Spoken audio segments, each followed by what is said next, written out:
Disclaimer: the views and opinions expressed in this episode are those of the guests and do not necessarily reflect the official policy or position of USA Global TV and Radio. The content presented is for informational purposes only and is intended to foster open discussion and debate. Viewer discretion is advised. USA Global TV and Radio does not endorse any particular viewpoint and encourages viewers to seek out additional information and perspectives. Saving America with Dr. David D. Schein.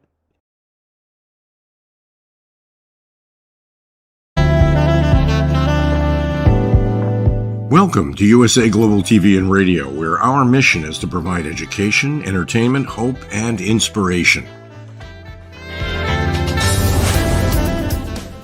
USA Global TV and Radio connects you with experts and audiences all around the world every single day to help you succeed in business and to live a richer life.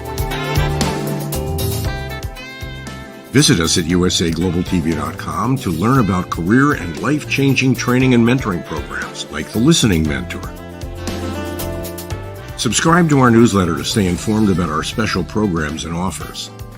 Discover how you can become a guest on one of our shows or a host or producer of a USA Global TV and Radio show of your very own. That's USA Global TV and Radio, where the doctor is always in.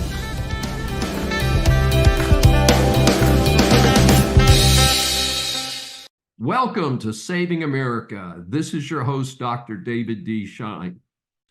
In political news, the biggest story of the week by far was, of course, the Democrat National Convention, or DNC. Obviously, I have many thoughts on that, so many, in fact, that I'm going to cover it on its own. So stay tuned for that later in this episode. Something that would never happen in the private sector. Apparently, many federal employees are spending most of their time on taxpayers' payroll doing work for their unions. A bill recently proposed by the Republicans in Congress would end taxpayer-funded union activities by federal employees. Apparently, Trump tried to limit this to 25% of their work time, which I still find ridiculous, but Biden-Harris administration reversed this rule, and that means that you could have people on the federal payroll spending 100% of their time working on their union activities. One of my planks in Saving America is to have our federal workforce do real work or get fired. Doing union business should be on their own time, period, end of discussion. Speaking of federal misdeeds under Biden-Harris, the administration has recently been taking a victory lap over reducing prescription prices on certain drugs under Medicare. This was under the falsely labeled Inflation Reduction Act, the IRA. But guess what? A big price increase is going to follow for the overall policies that Medicare recipients pay. Why? To make up for the losses on the prescriptions. To avoid this hitting in an election year, get this, folks, the Centers for Medicaid and Medicare Services, CMS, planned a 3-year demonstration project to subsidize these premiums. It will keep them low during this period. But the subsidies are going to have to come from somewhere, right? It's estimated that the taxpayers will fund an increase in subsidies from $30 per recipient per month in 2024 to $142.70 a month in 2025. Just what we taxpayers need when the federal debt is already out of control. This is a totally unacceptable situation. On the economic front, there are many signs that things are not okay. Consumer credit card debt has surged past $1 trillion. If there are many defaults on this debt, this could ripple through the economy. The consumers flush with COVID cash ran through that cash now. The problem now is that many are still trying to spend at that level, but without the cash reserves because they've already been exhausted. Switching gears a bit. PRC persecution of Falun Gong spreads to the USA. My audience knows that I've expressed concern about the People's Republic of China persecution of the Chinese followers of the peaceful Falun Gong movement. In the US, Falun Gong has created Shen Yun, a performing group which is set up as a nonprofit foundation. Turns out, recently, 2 Chinese agents pled guilty to acting as unregistered agents and bribing an IRS agent to take away the nonprofit status of Shen Yun. This again emphasizes the importance of having a strong American government across the board that will not allow the PRC to do such shenanigans, certainly not inside the United States. Moving in a different direction, I did not usually cover show business in this report, but there's been an interesting development in the untimely death of popular Friends star Matthew Perry. He died just short of his 55th birthday. A stunning headline states that 5 people, including his assistant and 2 doctors, charged in Matthew Perry's death. Note that the doctors charged were not his regular doctors. This report indicates that the ketamine overdose was the cause of his death. This is reminiscent of the death of Michael Jackson, whose death was blamed on legally obtained drugs, according to a report at that time. We close with some good financial news for Texas. Saving America recently hailed Chevron's moving its corporate headquarters to Texas. While there are also many financial firms that are finding a friendly and less expensive base in the Lone Star State.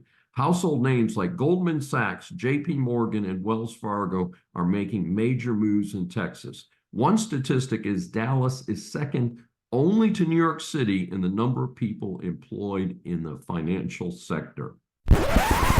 Saving America welcomes FM Red O'Loughlin III. He is a researcher, author, public speaker, independent publisher, and broadcast host himself. He speaks on health and wellness, aging, personal growth, and motivation. Red retired as a naval captain with 31 years in the Navy Reserves. He was a naval flight officer and flew nearly 1,000 missions in P-3 anti-submarine aircraft. He served in Vietnam and retired as the Deputy Director of Reserve Affairs in Stuttgart, Germany. Red has traveled to 60 countries during his military career. Captain O'Loughlin has been awarded numerous military honors due to his long and distinguished career. Red's professional civilian specialties are quality assurance, reliability engineering, and logistics. He has worked in senior management positions at National Semiconductor, Memorex, Dresser Industries, NL Industries, Boeing, and Halliburton. I had to stop the bio there since otherwise there'd be no time for the interview. Our series of interviews for Saving America establishes that the world is full of interesting people. We welcome Red O'Loughlin for his first appearance on Saving America. Thank you, Dave. I am really honored to be on your show. I really appreciate the invitation. Thank you. And in turn, I think, I am what they call a Navy brat. My dad did 28 and a half years in the Navy, so very respectful of the military, and certainly your commitment to the military is much appreciated. With your long military career, what do you think of the current focus of the U.S. military in its difficulty recruiting new enlistees? Do you have some suggestions? Well, I went in during Vietnam, and so that's a totally different mindset. Because back then I expected, having a degree in chemistry, that I was going to be excluded from the national defense exemption at that time. And then the president decided, no, they want the best and the brightest. Everybody comes in. And so unless you had a family already, or you went to Canada, you were part of that crowd that got there. And so there was very little opportunity for you not to go in. Now, we had the Vietnam War going on, not very popular. You turn that around to look at 9/11, and then everybody's going in. So it's a perspective of what's going on in the world at the time. You have people who says, well, I can go in the military to avoid going to jail. I can go in the military to learn a new trade. I can go in the military to do whatever. So you have people coming in, they want to be pilots. They want to be whatever their passion is. They may not even know what it is. Maybe they just need the stability of the military. So from a perspective, I think that there's a couple drivers. And right now we're in that cycle where you have the wokeness and the DEI and other social engineering things. And I don't think the military ought to be a social engineering organization. You want a tip of a spear that will go in and take care of whatever's there, but you also need the logistical support. You need a lot of other things to make those things happen. So from a perspective of, if 10 years ago, my perspective was different than today, but let's say that you had a a son coming out of high school, and you ask me as a military, would you talk to him? I would say, Dave, I'd be more than happy to. And so I go talk to, let's say his name is John. And John, you're getting ready to graduate. What, you have any career? No, they don't know what they want to do. Well, I would recommend they go in the Coast Guard initially for 2 to 4 years. Why? Because in the Coast Guard, it's a much smaller service and you give a lot more responsibility at the lower levels. You take a level such as a enlisted level 4 second class petty officer, and the responsibility isn't the same. In the Coast Guard, you have tons of responsibility at that level, but in the Navy, Army, and Air Force, they're not allowed that level of responsibility because that's usually reserved 2 or 3 levels up. And so you end up with a situation where you have the military discipline, you have the stability, you have a lot of things there. So now they put 3 or 4 years in, they have some kind of educational program. They get out, they can go to college because now it's going to be paid for. Now, if they want to go in, depending on what their skill sets and what their goals are, they want to go in the Air Force, the Marine Corps, whatever. They have that option. They can go in the reserves. So there's a lot of things there. But I think that the Coast Guard, and I've worked with them a lot over the years, and that's what's changed my perspective. But I think that would be a perfect place for a young person to go because you're going to get that responsibility, the discipline immediately, and then you can make a better decision when you're 20, 21, 22. Well, switching gears a little bit, Red, I know that your passion is health and wellness. And what of your books might people want to read, and how would that help them? Where can they find those books that you've written? Okay, all of my books are available on my website or on the Amazon. So I just usually send people to Amazon. It's a lot easier. Just put in Red O'Laughlin and my books pop up. My website is redolaughlin.com. But I'm a researcher. I research the human body at the cellular level, chemically speaking. I look for cause and effect relationships. Treat a cause, fix a problem. Treat symptoms, and you'll always be treating symptoms. And so we have a problem as you're treating symptoms, but the cause keeps getting worse over time, and you see no progress, whatever. So I'm looking for things. In other words, if I were to say, let's get calcium into your bones. Well, you need to take something that's calcium, and most people take calcium carbonate. It's a pill. It's worthless because it takes so much to get a little bit into the body. But let's say you're eating the right combination of fruits and vegetables and you're getting your calcium, but you have to have magnesium in your body in order for that to get processed. It's not bioavailable. So now you get the calcium in the stomach, it's being absorbed, it's leaving the duodenum, and if you have enough vitamin D3, the calcium is going to be pulled into the bloodstream. Okay, now you get in the bloodstream, that's where you want it, but you want it in the bones. However, if you don't have enough vitamin K2, that calcium is going to go to your heart valves and arteries as plaque. So now you have to have vitamin K2, vitamin D3, magnesium, and calcium. So that's kind of, there's other things in there, but that's the short one. Now you get it into the bones, it's much more difficult to keep it in the bones than it is to get it there. Because what happens is your body has what's called a pH. It's a balance between being acidic and alkaline. And the body's blood system needs a pH of about 7.4, plus or minus a little. And so if you're in 7.4, hey, everything's fine. Calcium stays in the bones. Everybody's a happy camper. But anytime you eat protein, fat, carbohydrates, you exercise, you breathe, you think, your body becomes more acidic, less than 7.4.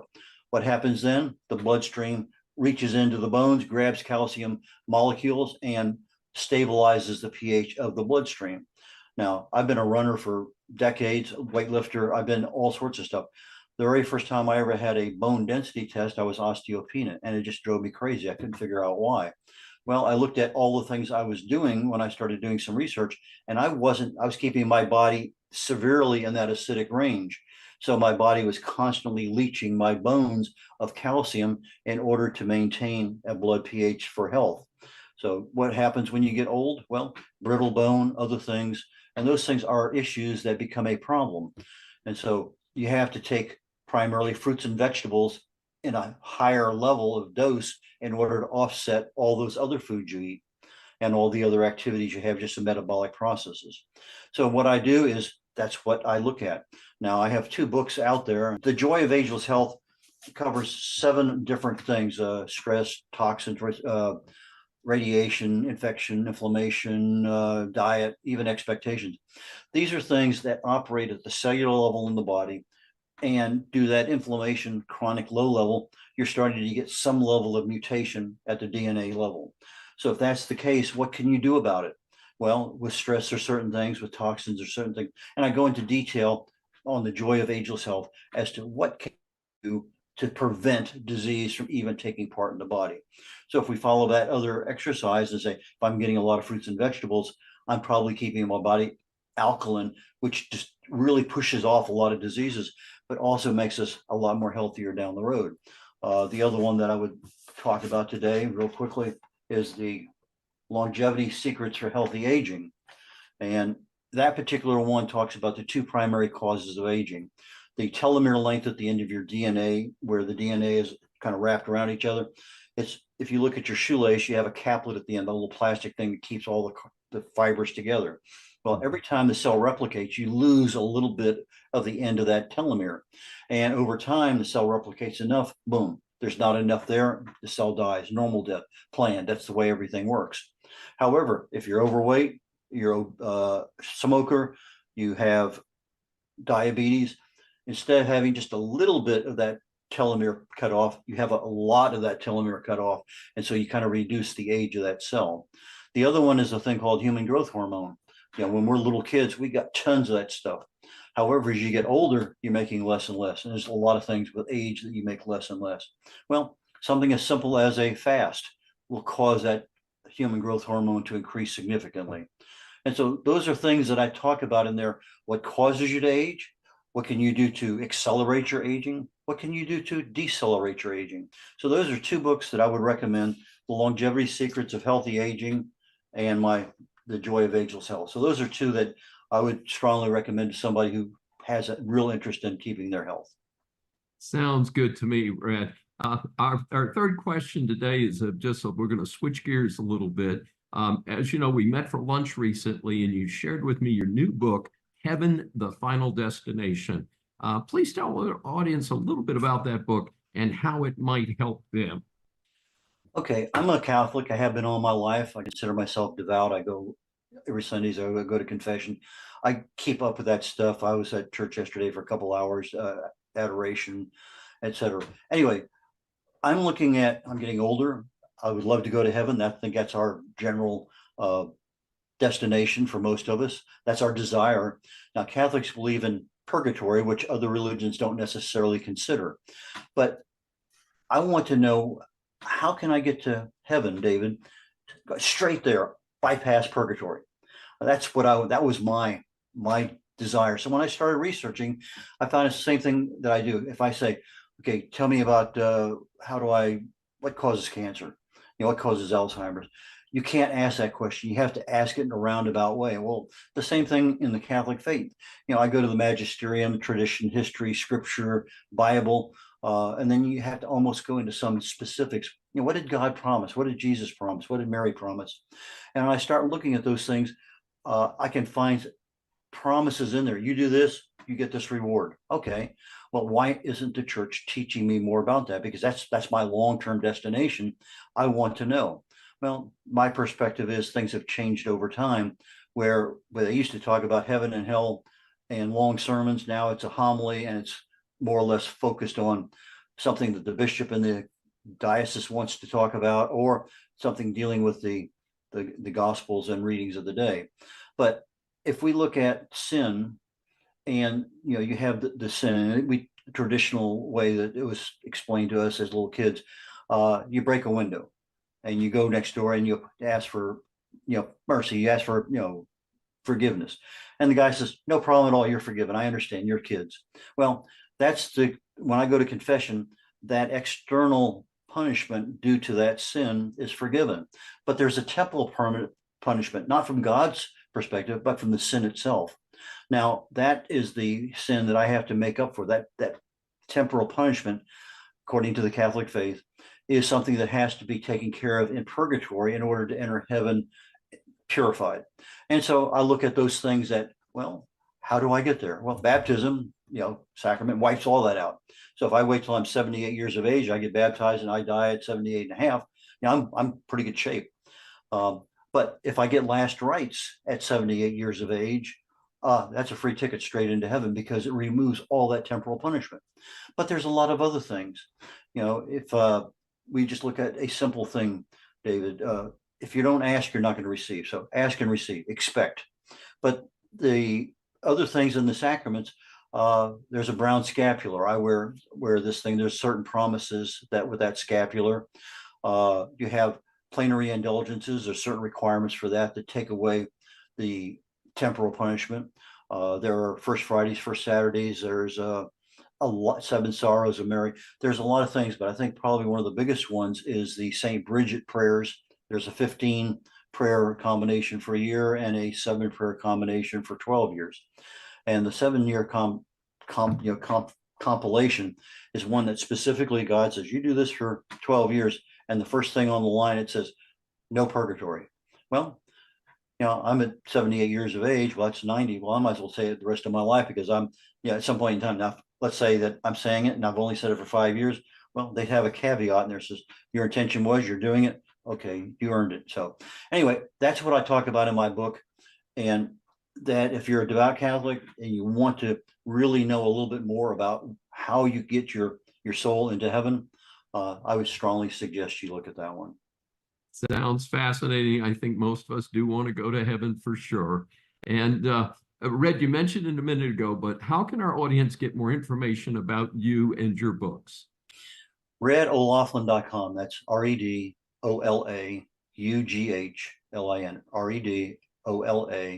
RedOlaughlin.com is probably the easiest place to get information about me. I'm available pretty, you give me a call on the phone, I'll talk to you. That's usually the best way to reach me. But I have email sites. I check some of them. I got 3 different ones. I check, one constantly 3, 4, 5, 6 times a day. I check the other ones usually once or twice a day. But yeah, send me an email, give me a phone call, take a look at my stuff on my website. More than happy to have a conversation with you. Sounds like a winner. Thank you very much, Red O'Laughlin, for joining us on Saving America.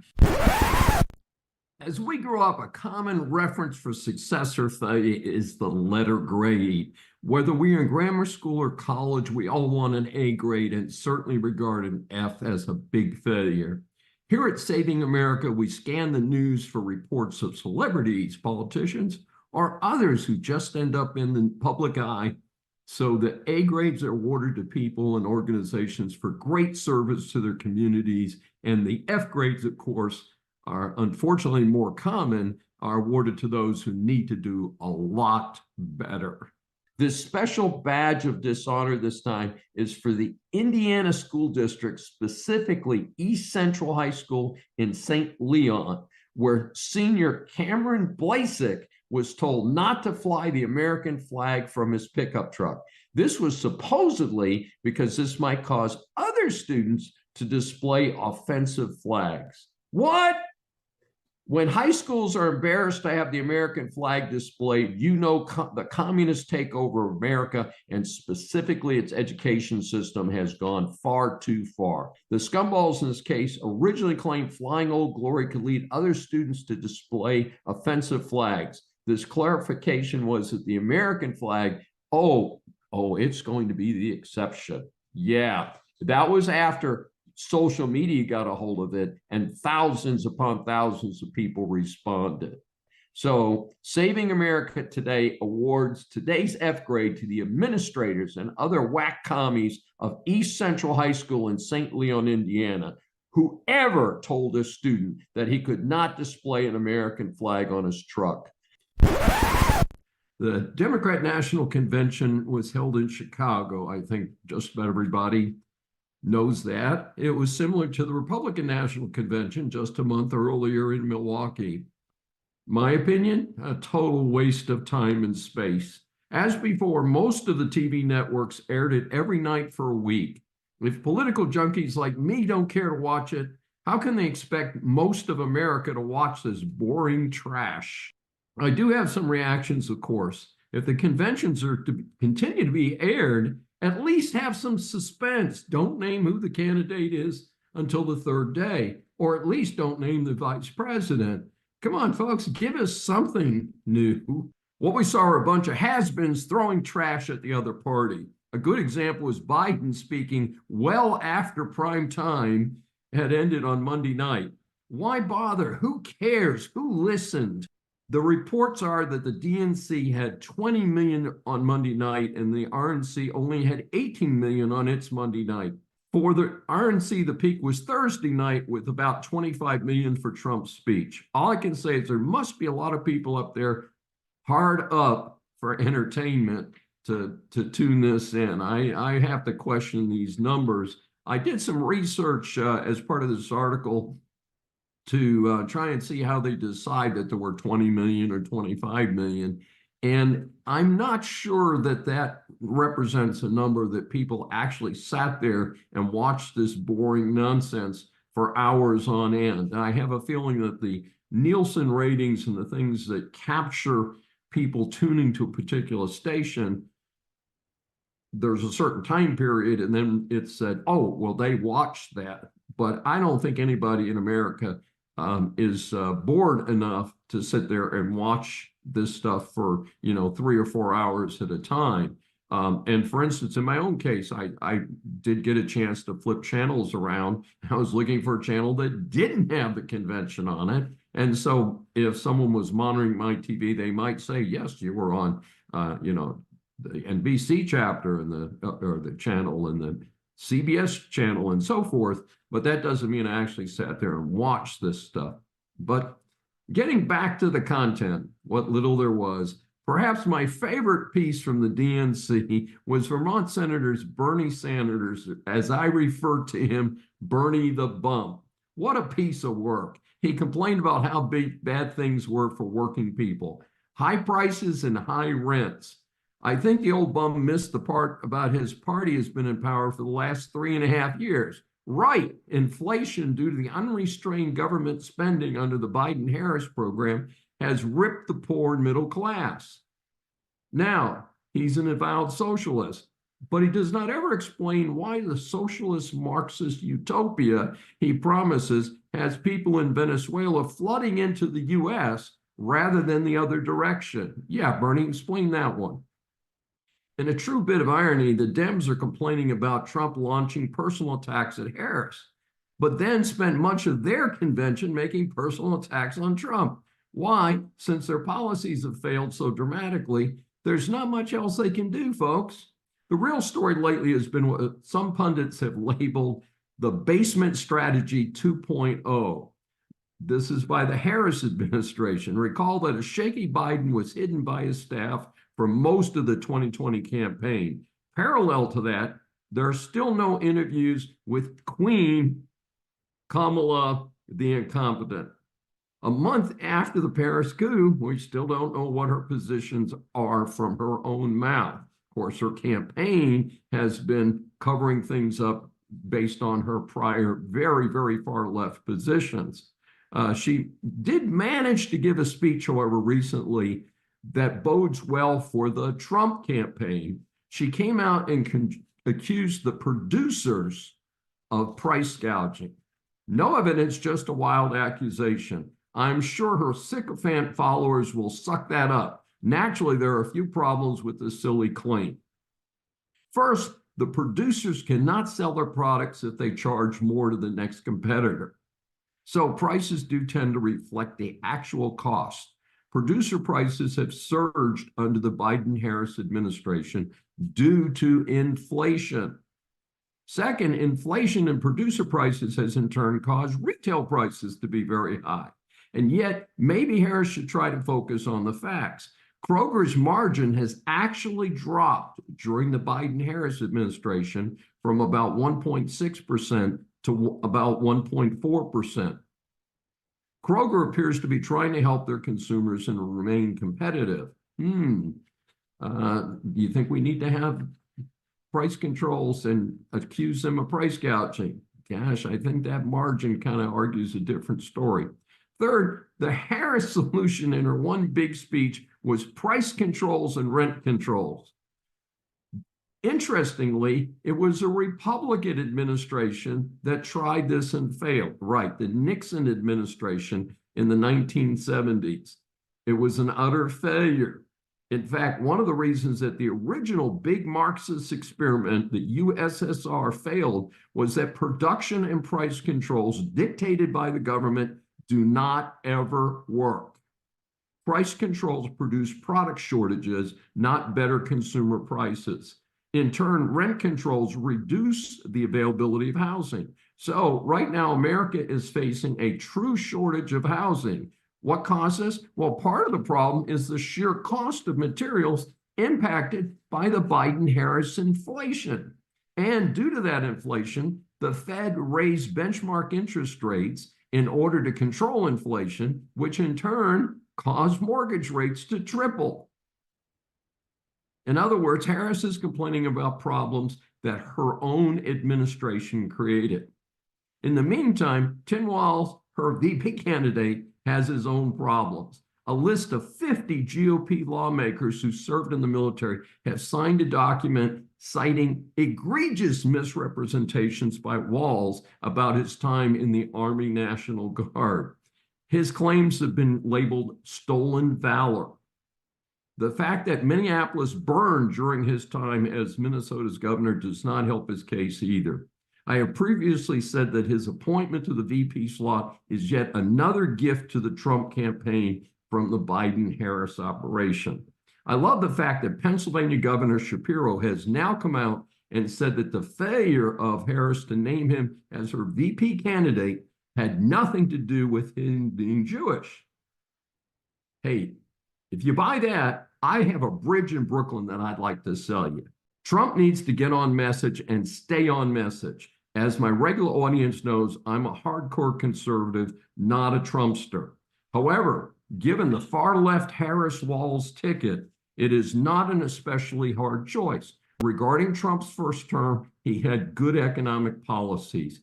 He often comes off as a jerk, and that is hard to fix. I haven't come up with a solution yet. I've been trying to communicate with him, but for some reason, it doesn't seem to be working. He also did a miserable job of picking his staff and who he held over from the failed Obama administration. In a recent speech, Trump explained that he was new to DC in 2017, and that while he picked some good staff people, he admits he picked a bunch of losers as well. And he is saying, I'm now familiar with the game and I will do better this time. I believe him. His loss in 2020 can easily be attributed to the COVID pandemic. The Biden-Harris administration actually did worse with COVID, but voters did not know that when they voted in November 2020. It does remind me of the short recession America experienced in 1992. Americans voted for the unknown and truly unqualified Bill Clinton over George H.W. Bush. The facts are that America was on the way out of that recession when the election took place. So Clinton got to bask in glory of a winning economy during his administration that Bush actually had laid the groundwork for. So what does Trump need to do? He needs to compare each of his successful policies with the Biden-Harris failures, and especially the border, where Harris was the czar. As I've mentioned, she's trying to work her way out of that, but there's far too much legacy there for her to deny that. The economy's got to be number one. Americans were better off 4 years ago than they are today. That is easy and should be center focus of every speech. Just in time for the election sprint, the U.S. Department of Labor just adjusted the jobs data for March 23 to March 24. They reduced the total number of jobs downward by 818,000. Yes, nearly 1 million people less on the work rolls. This is huge. And as Trump justifiably has claimed, much of the hiring under Biden-Harris was just putting people back to work who were laid off due to the COVID dip. Now, Trump is also claiming a lot of illegals now have some of those new jobs. I do not think that's true, but if he has real data, I think he needs to show the voters. The uncontrolled border is number 2. Harris was unquestionably named the border czar and was an absolute failure. Hammer that over and over again. After all, she would not be lying about her title now if she had had any success at all. Number 3, crime is a major factor for most Americans. Harris was soft on crime before getting to the VP slot. She actually tried to raise bail money for people arrested for violence in Minneapolis. How ridiculous. She advocated for no gas bail when she was the California Attorney General.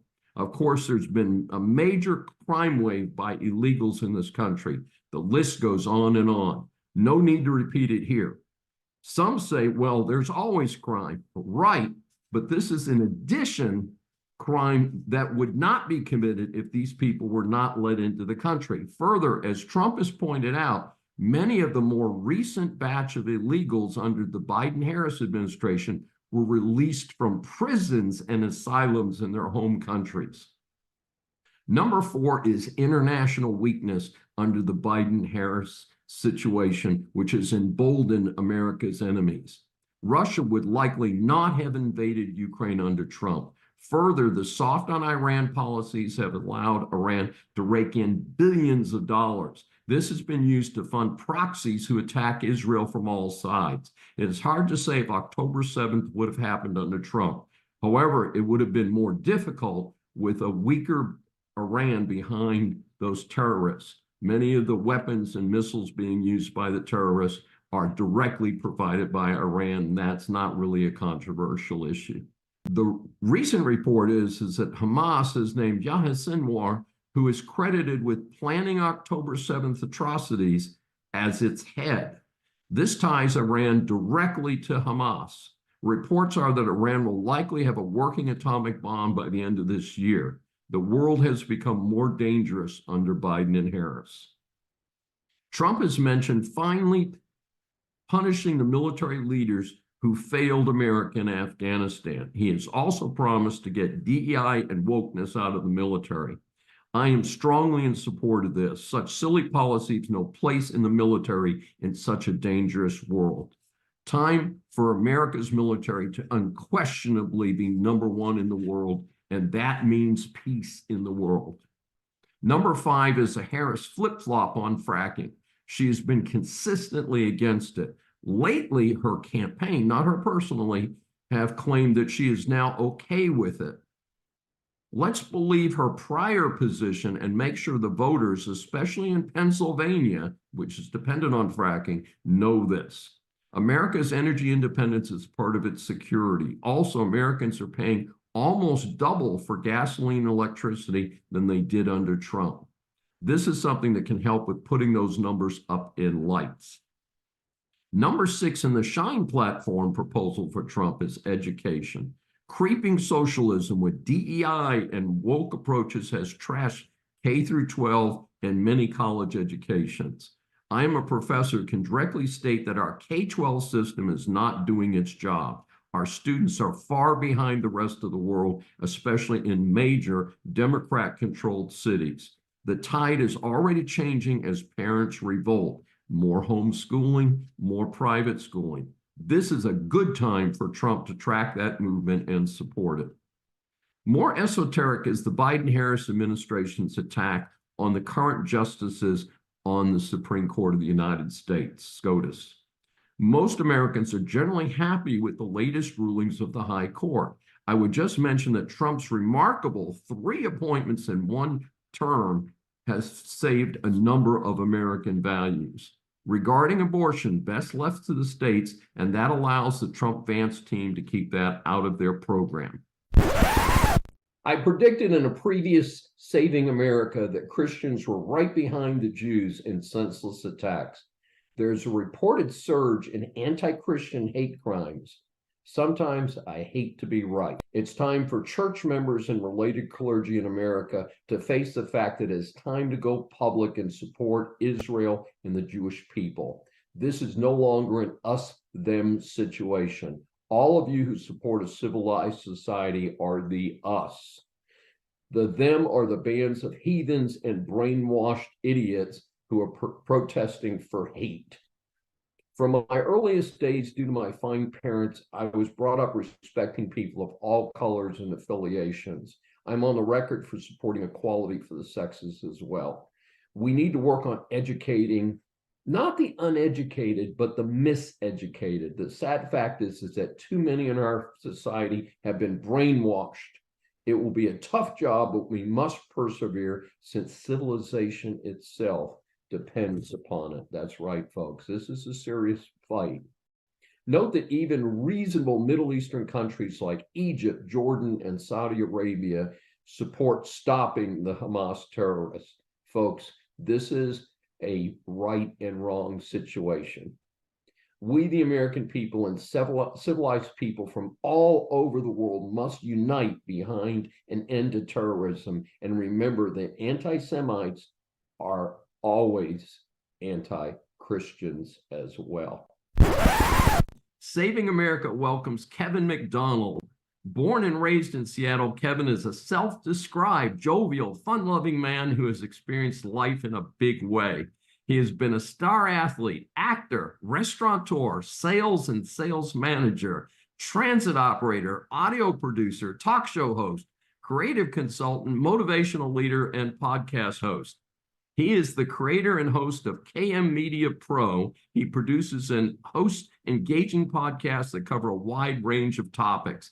I know him from his Positive Talk radio show, which is on multiple networks, including Brushwood Apple, where his mission is to create positive and uplifting podcasts that inspire and empower people to achieve their goals and dreams. Our series of interviews for Saving America establishes that the world is full of interesting people. We welcome Kevin McDonald for his first appearance on Saving America. Thank you, sir. I love to be here. This is going to be fun.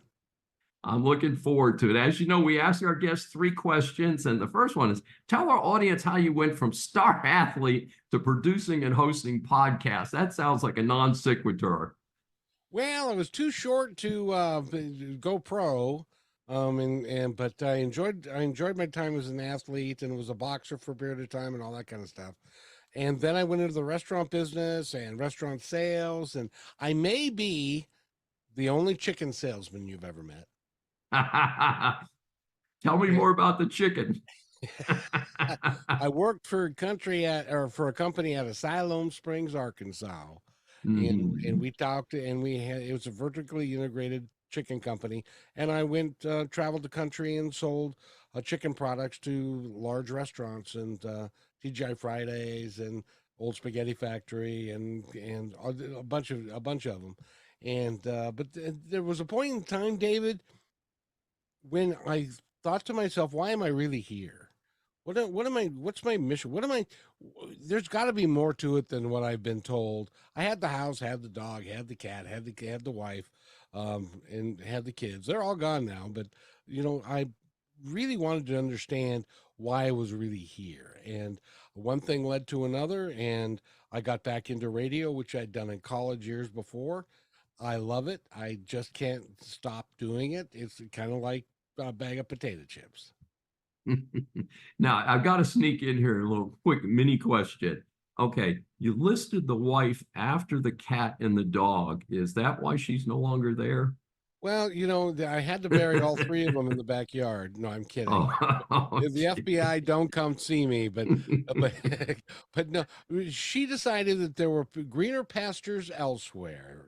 Okay, well, we won't get too far down that trail. By the way, I have worked with a company in Houston as an attorney that took boxes of chicken and took the skin and the bones out of the parts, and then delivered smaller boxes to restaurants for immediate use. That's a good idea. Yeah, so it was very interesting. I actually was in their production room, which was a refrigerated chamber where people stood in a line and did the work. They had an interesting problem. They put the skin and the bones in big 55-gallon drums, and they were picked up twice a week. One day, the truck picking up the waste dumped one of the barrels in the middle of the street. So the people did the logical thing. They went out, scooped up the waste, put it back in the bucket, put the bucket back in the waiting for the next pickup truck. And then they rinsed down the street because chicken stuff is slippery. It could cause a car accident. Do you know that the city filed a criminal complaint against them for washing the street? You're kidding. They washed the chicken's waste into the gutter. So I do not do criminal law, so I had to refer them to another attorney to represent them. So they paid a $500 fine and kept on boogieing. And today that is, because it was here in the urban area of the historic Houston Heights, that is now a housing project, a high-end housing project. Chicken parts production has now been moved out to the woods somewhere. Well, you know, somebody had way too much time on their hands. Yeah, there was a neighbor who didn't like the fact that he had bought a house next to the chicken factory. And you know what? The chicken factory had been there since the 1920s. He probably should have fired his real estate agent and got another one because they could have told him, you're going to have chicken parts next to you. Absolutely. Well, listen, we're going to try and keep this on track. Question number 2, in reviewing your main website, I came across Think Energy. Share with our audience how that differs from your other work and efforts. In addition to, well, originally I started with a show called Spirit Talk, because we wanted to talk about energy and our bodies and our chakras and how that all works. And, you know, like, so I had psychic mediums on and psychics and energy workers and healers and stuff, because I was really interested in the energy that we all have that is part of who we really are. And so I had to divide that show up because I have a staff, and the people in my staff said, you can't do positive energy kind of stuff when you're doing positive talk kind of stuff. They're two different things. So I divided them up, but I still have a love for psychic mediums, and I talk to my dad, my mom all the time, and all that kind of stuff. They're both passed on and that kind of thing. So it's just something that kind of a hobby that I'm interested in. Well, you may find it interesting that I also am have people in my life who clearly have some psychic visions. Mine personally tend to be about me and what's going to happen in the future and things like that. And sometimes people get very upset. I have some evangelical friends who get very upset, and I'm like, I'm not sure how someone perhaps having visions of the future or the past would in any way be a contradiction of a religious belief. But in any event, I don't get into big arguments with them. But the people that I know who are appear to have some psychic energy are God-fearing people. They're not satanic or anything, but it's very interesting area. And of course, unfortunately, they're running a special on one of the cable channels right now of Miss Cleo, the famed con artist. And unfortunately, that doesn't help anybody, you know, when you have people who are taking advantage of the situation. That's a really good point, David, is that be careful, because there are people that are going to try and make money from you. And it's like, do you remember the movie Ghost? Yes, certainly. Character. Yeah. That she was pretended to be a psychic, but she was fake. So just be careful and get a referral and from somebody that's been with them before. It's like I've interviewed John Edward and several folks like that who are really, really, really talented. If we had more time, I'd tell you the story about John Edward, but I know we don't. So we're good. All right. Well, speaking of time, let's pop the question number 3. Please share with our audience your approach to your positive talk radio, which of course we have the headline behind you. How do you select your guests, and what's the point of the show? Point of the show is primarily to answer the question that we all have at one point in our life. I know you're on your 3rd career now, and we all have a point in time where we say, why am I really here? what am I really here to do? I'm not here just to, sell chicken in my case, or be a district sales manager or whatever. I'm here to affect the planet in a positive way, I think. And so in order for me to activate that, I started Positive Talk Radio way back in 2003 when, as you were talking about evangelicals, in those days, meditation was something that you didn't do. Yoga was something that you didn't do. Those are now mainstream activities.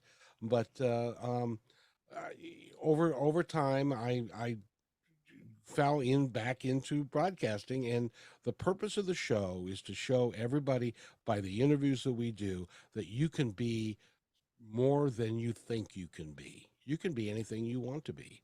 And if you choose to write a book or create a song or to be a coach and to help other people, and regardless of what you're doing, if you're doing it for the right reasons, then you get to be on my show if you want to be. Well, that sounds great. Have you had a particular guest recently who really stood out? Somebody has said, darn, that's a really interesting person. Today, as a matter of fact, her name is Michelle Blood. She is a singer-songwriter from Australia, and she was in a near-fatal traffic accident, Wow. and she used affirmations, positive affirmations, to heal. And she spent the rest of her life working with people like Bob Proctor and Wayne Dyer and some of the greats of the New Thought movement to really help people recognize that they could be more than they think they can be. Because, we were born great, David. I'm going to get on my soapbox if you don't mind. We were all born great, every one of us. But we spend our lives being told by other people, hey, David, you ain't so great. You got a lot of problems. And so what we're trying to let people know is you are great. Own it, live it, love it, and take care of each other and be kind to one another. That's really the premise of the show. I love the point about being kind to each other, because we certainly have a lack of just basic courtesy and kindness and all that. By the way, you are the first person to mention Wayne Dyer's name in ages, and I have a very interesting connection to him. When I went to work on my MBA, I went to the Virginia Darden School to do a full-time MBA. They introduced a class that was a new discipline. It was called organizational behavior, which is a very basic course in MBA programs today, but they were inventing it. They didn't have a textbook yet. So they had a book called I'm Okay, You're Okay, a bestseller by Wayne Dyer. And it's kind of interesting because I just find it interesting what we worked with in mid-1970s and what it has developed into with these big long textbooks and all that. And frankly, I was perfectly fine with I'm okay, you're okay. And I like the upbeat approach and the application of it. So I think it's pretty interesting. Yeah, and just as an aside, I end every show with be kind to one another because each other's all we've got. And the whole premise of, and I forgot to mention I was also a bus driver for 12 years. And when you're I missed that in your bio. It was getting too long. But when you're a bus driver and you get to talk to all kinds of people, I'd been in the corporate world, and like you, I've talked to people that are vice presidents and making, 6 figures and 7 figures and playing golf in hoity-toity golf courses and having $400 and $500 dinners. And then I ended my working career before I started the podcast by driving a bus where people couldn't afford $2 for bus fare. Incredible. I learned that we are all one, we are all together, and that we have individual life experiences, but we can be whatever we choose to be. Absolutely. Well, I think that's a great way to wrap up this interview. Kevin, tell people how our audience can get more information about you. If you want, well, you can talk to my ex-wife, and she'd have lots of things to say that might not necessarily be all that flattering, mind you. No, Kevin@kmmedia.pro. That's my personal email, and you can do that. You can also listen to the Brushwood Media Network. We're on at 5 p.m. Monday through Friday and at midnight Monday through Friday. And we have all kinds of interesting people. And you're going to be on that show one of these days fairly soon. And we've got something that may be coming up soon that we can't talk about yet, but we'll talk about it later, kind of thing. Sounds like a winner to me. Business students, business persons, or consumers, business law impacts much of what you do. This segment is designed to help you get past the headlines on key stories. Court battles heat up between the AI music generators and the music industry itself. Three of the biggest record labels, Sony, Universal Music Group, and Warner Records, are suing AI song companies, Suno and Udio, in courts in Boston and New York. The two defendant companies, Suno and Udio, use material taught to the AI systems to churn out what it calls original songs. The record labels are claiming that the material is too similar to their original material, which is what teaches the AI systems to get the ball rolling. Note that Suno is tied to Microsoft, so it has a big brother, so to speak. I listened to a song created by Udio called BBL Drizzy. Yes, folks, which has reportedly gone viral. It sounded like many of the great earlier soul songs. The record companies argue that it is too much like a great soul song already in their music libraries. Not clear which one, but kind of in the ballpark there. Leading the plaintiff effort in these cases is the Recording Industry Association of America, RIAA. This association represents many of the major labels. The RIAA is seeking damages of up to $150,000 per work released by the AI companies. RIAA Chief Legal Officer Ken Dorshow said in a press release, "These are straightforward cases of copyright infringement involving unlicensed copying of sound recordings on a massive scale." In response to the suit, Mikey Schulman, CEO of Suno, stated, "The company's technology is transformative and designed to generate completely new outputs, not to memorize and regurgitate pre-existing content. The AI producer's argument is that this new material is kind of inspired by prior work, but not copying it directly." As examples by RIAA of how close is too close in the AI productions, it cited a song generated by Suno titled "Deep Down in Louisiana, Close to New Orleans." Deep down in Louisiana, close to New Orleans, way back up in the woods among the evergreens. I listened to this and to my rock and roll ear, this sounded a lot like a recording of Johnny Be Good by Chuck Berry. I thought it sounded very close. Another example is something called Prancing Queen.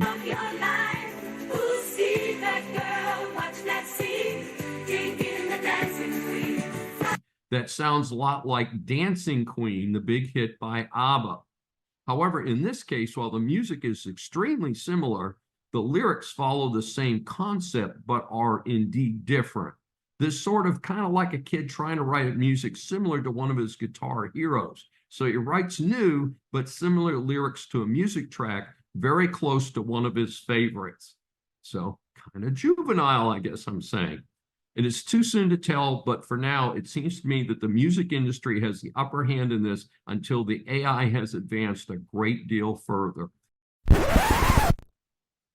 Thanks for joining me for Saving America. If you have questions or comments, please find me on various social media sites. I'm Dr. David D. Schein, and I will see you next week. Welcome to USA Global TV and Radio, where our mission is to provide education, entertainment, hope, and inspiration. USA Global TV and Radio connects you with experts and audiences all around the world every single day to help you succeed in business and to live a richer life. Visit us at usaglobaltv.com to learn about career and life-changing training and mentoring programs like the Listening Mentor. Subscribe to our newsletter to stay informed about our special programs and offers. Discover how you can become a guest on one of our shows or a host or producer of a USA Global TV and Radio show of your very own. That's USA Global TV and Radio, where the doctor is always in.